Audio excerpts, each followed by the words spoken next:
Siapa yang pengen punya kulkas hidup di belakang rumah? Aku ngerasain sendiri rasanya punya kulkas hidup. Nggak pakai listrik dan bukan freezer.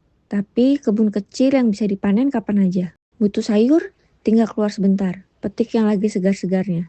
Nggak layu, nggak disimpan lama. Langsung dari kebun. Dan bukan cuma sayur. Protein juga ada. Lele yang dipelihara sendiri dipanen pas lagi butuh. Rasanya beda banget. Bukan cuma soal hemat. Tapi ada rasa puas karena makan dari hasil tangan sendiri. Sederhana, tapi bikin hati senang. Kalau kamu punya halaman belakang, kira-kira mau mulai nanam apa?